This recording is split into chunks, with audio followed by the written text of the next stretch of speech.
আৰফিদ আহিছিলে ঈদৰ কাপোৰ কিনিবলৈ গাইজ। এতিয়া আৰফিদে যায়গে। ঈদৰ কাপোৰটো ঈদৰ দিনাখন দেখা পাব দেই, এতিয়া আগতীয়াকৈ নেদেখায়।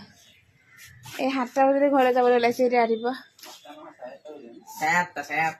8:30 মই 7টাতে আছো।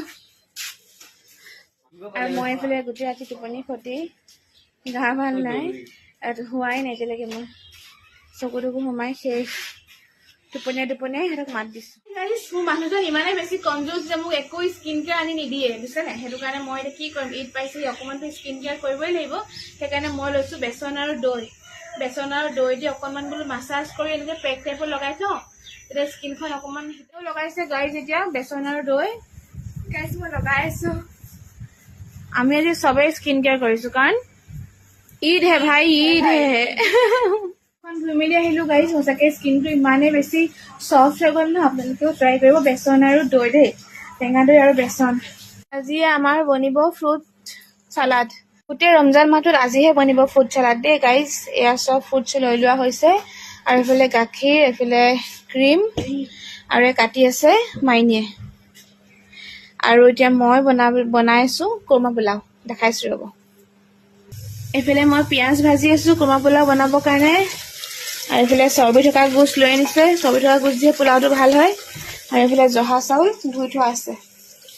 তেনেহ'লে আমি এতিয়া বনাওঁ দেই ইফতাৰী। চেনিটো আচলতে মিক্সিত মাৰি দিব লাগে, কিন্তু সেইখিনি কৰিবলৈ সময় নাই, এলাহ। মানে এনেকৈ দি দিছোঁ, অকণমান টাইমত নিজে নিজে গলি যাব। চেনি নিদিলেও হয়, আমাৰ মানুহবোৰে আকৌ মিঠাটো কম নাখায় বুজিছে নে গাইজ, মিঠাটো বেছি খায়, সেইকাৰণে চেনি দিব লাগে।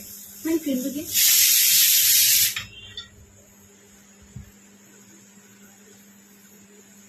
এতিয়া মই দি দিম ক্ৰীম।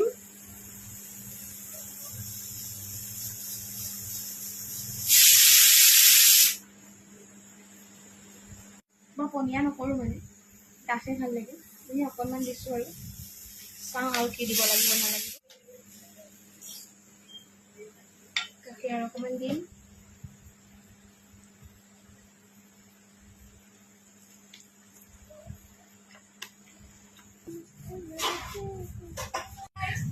তো আমাৰ হৈ গ'ল ফ্ৰুট চালাড বনাই, আৰু পোলাও হুইচেল মাৰিলে অফ কৰি দিলোঁ।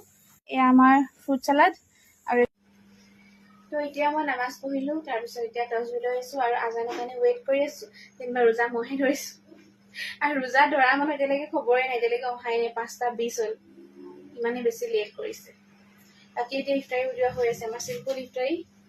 ইয়াত অকল পোলাওটো এড হৈ যাব, বাছ আমাৰ ইফতাৰী ইমানেই।